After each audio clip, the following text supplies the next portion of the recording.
İçişleri Bakanlığı Göç İdaresi Başkanlığı'nca Ahıska, Uygur, Bulgaristan ve Yunanistan Türklerinin sahip olduğu Türk soylu statüsüne dahil edilen Kırım Tatar Türklerine uzun dönem ikamet izni verilmeye başlandı.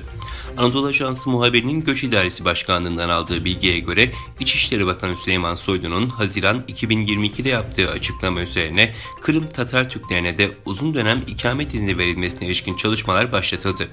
Türk vatandaşı olmayan bir kişinin uzun dönem ikamet izni alabilmesi için 8 yıl kesintisiz Türkiye'de ikamet etme şartı aranırken 15 Şubat 2017 tarihli Göç Politikaları Kurulu kararı doğrultusunda Bulgaristan, Yunanistan, Ahıska ve Uygur Türklerine söz konusu süre şartı aranmaksızın uzun dönem ikamet izni verilebiliyor. Çin'le egemenlik ihtilafı içindeki Tayvan'daki hükümet, Pekin'in dün yayınladığı siyaset belgesindeki tek ülke iki sistem esasına dayalı barışçı yeniden birleşme önerisini reddettiğini bildirdi.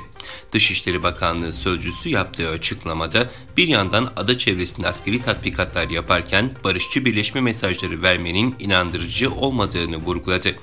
Bakanlık sözcüsü, Anakara'daki komünistler hiçbir zaman Tayvan'a hükmetmemişlerdir. Tayvan'ın egemenliği 23,5 milyonluk Tayvan halkına aittir, dedi.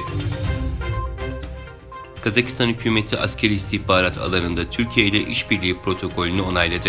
Kazakistan hükümeti tarafından yayımlanan kararnamede Kazakistan'la Türkiye arasında 10 Mayıs'ta imzalanan askeri istihbarat alanında işbirliğine ilişkin protokolün onaylandığı belirtildi. Rusya'nın 24 Şubat'ta Ukrayna'ya yönelik başlattığı saldırıların ardından Rus Devlet Televizyonu Kanal 1'deki canlı yayın sırasında savaş karşıtı pankart açan editör ev hapsine çarptırıldı. 15 Temmuz'da savaş karşıtı bir gösteriye katıldığı gerekçesiyle hakim karşısına çıkarılan editör yoğun güvenlik önlemleri altında kelepçeli bir şekilde mahkeme salonuna getirildi. Editörün hakkında savcı Rus ordusuna karşı yanlış bilgi yayıldığı suçlamasıyla 10 yıl hapis cezası almasını talep ederken mahkeme heyeti savcının talebine uymayarak editörün 9 Ekim tarihine kadar ev hapsinde tutulmasına karar verdi. Rusya destekli Çeçen lider Ramazan Kadyrov, Rusya'nın Ukrayna işgalini başlattığı günden bu yana Moskova'yı destekleyici hamlelerde bulunuyor.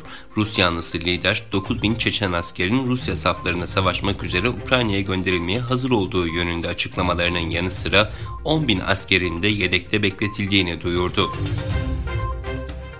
İngiltere'nin Ukrayna'ya daha fazla çoklu roket sistemi ve güdümlü füze sağlayacağı bildirildi. İngiltere'nin Ukrayna'ya daha fazla çoklu roket sistemi ve güdümlü füze sağlayacağına işaret edilen açıklamada söz konusu askeri yardımın İngiltere'nin Kanada, Danimarka, İsveç, Finlandiya ve Hollanda'nın da destekleyeceği yaklaşık 10.000 Ukrayna askerini eğitme konusundaki taahhütüne katkı sunacağı aktarıldı.